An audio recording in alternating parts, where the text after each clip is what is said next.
So, malinaw na malinaw, yung ICI, hindi naman talaga siya tumutugon sa kagustuhan na mag-imbestiga at masampahan ng kaso.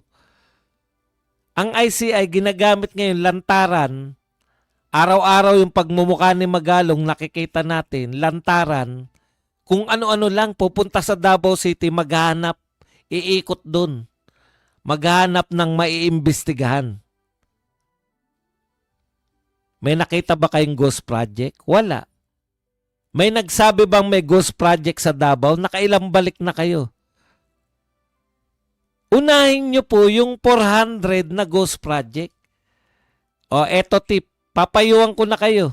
Ako na magpapayo.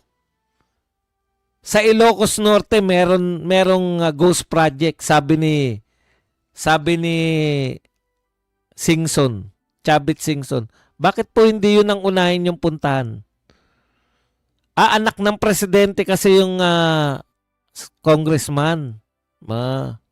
Bakit sa Davao kahit bakit sa Davao kayo nag-iimbestiga kahit wala namang ghost project? Kasi Duterte. Hahanapan nyo ng hahanapan ng butas ang Duterte. May nakita ba kayo? Wala. So anong ginagawa nyo sa Davao? Pag-aksaya ng pera natin. Iniinsulto nyo yung mga Pilipino na pinapaniwala nyo dahil balik kayo ng balik, kunwari merong anomalya. Rock netting, yung sumasalo sa mga bato. Sa Baguio City, nahuhulog yung mga bato. Bakit hindi nyo simulan? Magpaalam kayo kay sa mayor ng Baguio City. Magalong punta ka sa Baguio City, magpaalam ka sa mayor doon. Mayor ng Baguio City, katok-tok po. Pwede po bang iimbestigahan lang namin yung kung ano nangyari dito sa rock netting ng Baguio City? Bakit lagi may landslide? May rock netting na yan? Badong, bakit niya kakatukin? Kakilala niya yung Baguio City Mayor. Kakilala mo pala Magalong, yung Baguio City Mayor.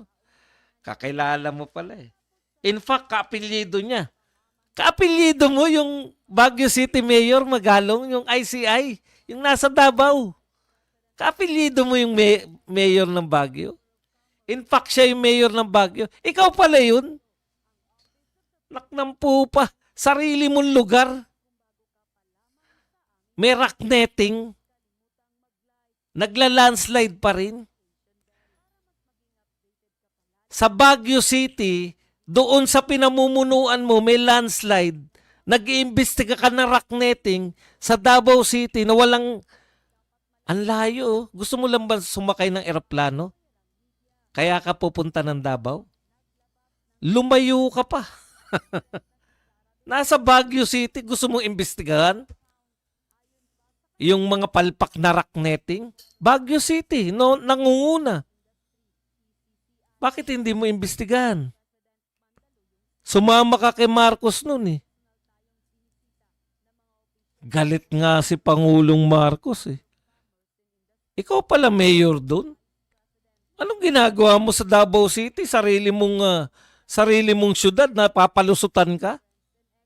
Ang pinagkakapuri ng mga Davaoenyo sa mga Duterte, hindi sila nalulusutan ng mga palpak na kontraktor. Ano tawag mo ron mayor kaya sa Davao, sa Baguio City?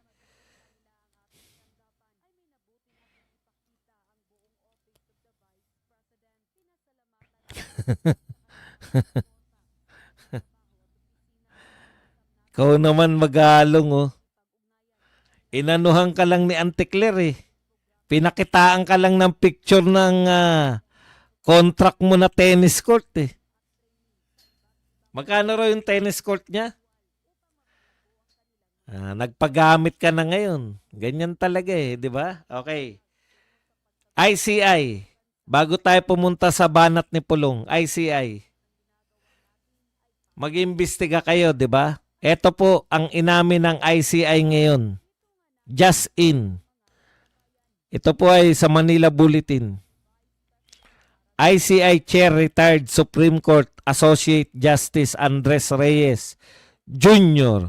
appeals to all possible whistleblowers in the anomalous flood control projects to come to the body as the ICI struggles to establish link between small fishes to the bigger ones. Umamin na po ngayon ang ICI district engineer sa mga malalaki, sa mga senador, sa mga congressman, sa speaker. Lumantad daw kayo. Kailangan nila ng whistleblower. Yan po ang pahayag ng ICI. So, ibig sabihin, umaamin po yung ICI na nahihirapan silang magkaso sa malalaking isda dahil wala po silang mga whistleblower.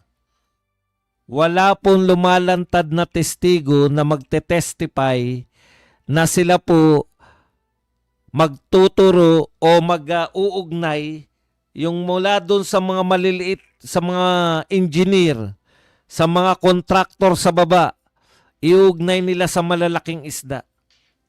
Ay teka pala, ICI. Kilala nyo ba yung mga diskaya? Kilala nyo malamang. Nagpunta sa inyo ilang beses, di ba?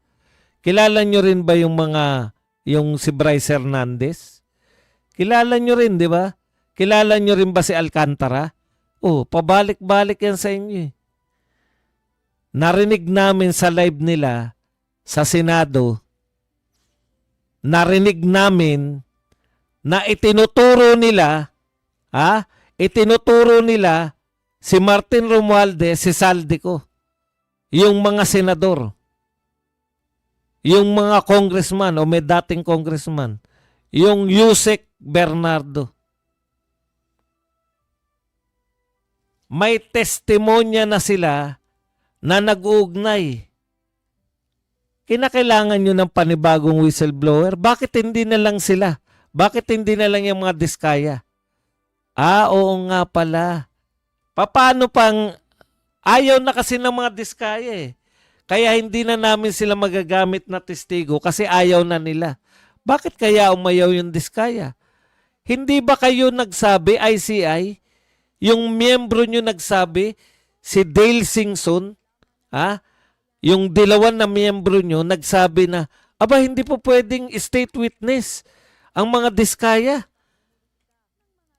Hindi po pwedeng maging state witness yung katulad ng mga diskaya. May mga naglantad na sa inyo. May mga gustong tumistigo laban sa malalaking tao. Ano sinabi nyo? Hindi kayo pwede. Tapos yung pala, wala naman pala kayong ibang whistleblower. Kayo ang sumabotahe sa sarili ninyo. Ngayon, sino pa pong whistleblower ang lalantad? Lahat ng mga kontraktor, alam po nila yung nagaganap. Sinabi na nga yan ng diskaya eh. Ang linaw po eh.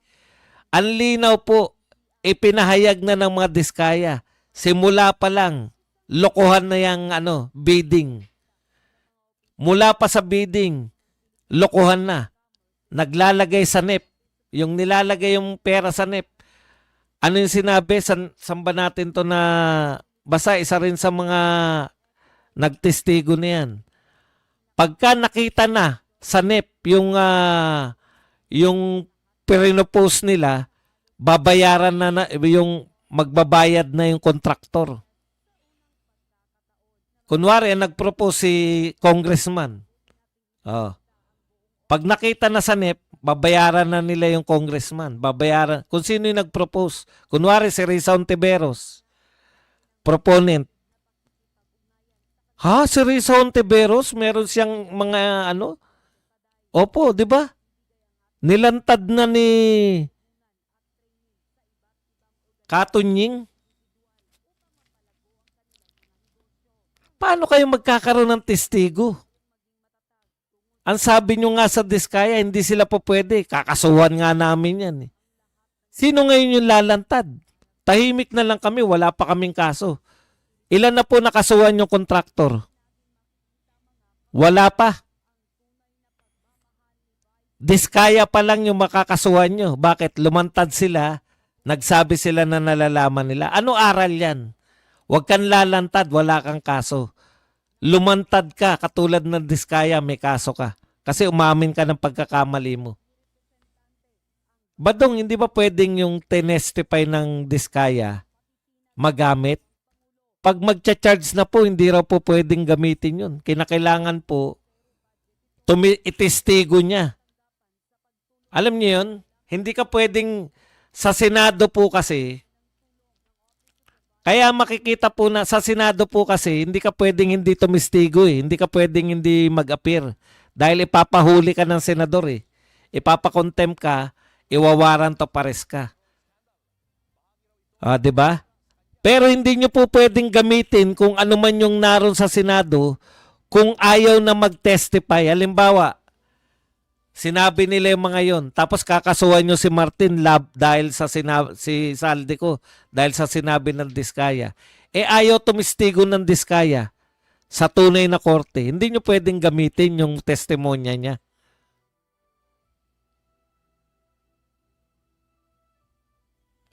Yun ang pinakamabigat ninyong kasalanan, ICI.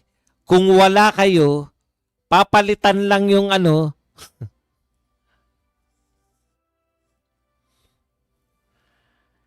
sinabotahin ninyo yung sarili ninyong investigasyon.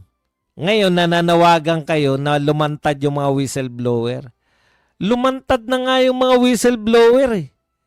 Ang dami nga nilang lumantad. In fact, ang dami nilang nag-a-apply. Mamimili nga kayo. Ngayon, isa-isa na sila. Nung nakita nila yung ginawa nyo kay Diskaya, ano sabi ni Bryce Hernandez? Ayoko na rin.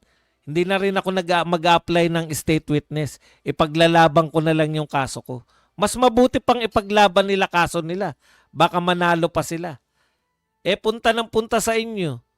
Wala naman silang protection pala. Sila pa pala unang makakasuhan. Hindi ko po pinagtatanggol yung mga magnanakaw na kontraktor, magnanakaw na mga engineer. Hindi po. Nagbabatay po ako dito po sa statement ninyo ngayon. Ang sabi nyo, naghahanap kayo. Ayan, no?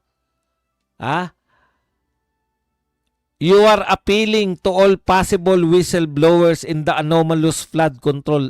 Well, in fact, ang daming nag-a-apply nung una na maging state witness. Wala na ba ngayong state witness? Wala na kayong aplikante? Hindi nyo na mapatawag yung Diskaya. Malamang hindi na rin pumayag si Bryce Hernandez kasi nagsabi na siya, hindi na ako mag-apply ng state witness. So, payag na silang kasuhan nyo. Ipagtatanggol na lang nila yung sarili nila. Sinabotahin nyo yung sarili nyo. Ang gusto nyo talaga, wag matukoy. Paulit-ulit si Marcoleta dyan. Kayo ang umahadlang. Blue Ribbon ni Lacson, etong ICI. Nagtatayo kayo, pinigilan nyo si Marcoleta. Si Marcoleta, nung siya yung Blue Ribbon Committee, isa lang yung kanyang gustong gawin. Matukoy yung pinaka malaking isda. Hindi mga sapsap lang at galunggong. Yung mastermind ang tutukuyin. Ganda, 'di ba? Ngayon natin makikita yung malaking pagkakamali nyo, yung tinatabla nyo yung Diskaya. Ngayon, sino pa state witness nyo? Masasampahan nyo ng kaso yung mga yan, pero hindi magtitestigo si Diskaya. Walang titestigo laban sa kanila. Lusot. Yan ang pinakamalaki nyong kasalanan.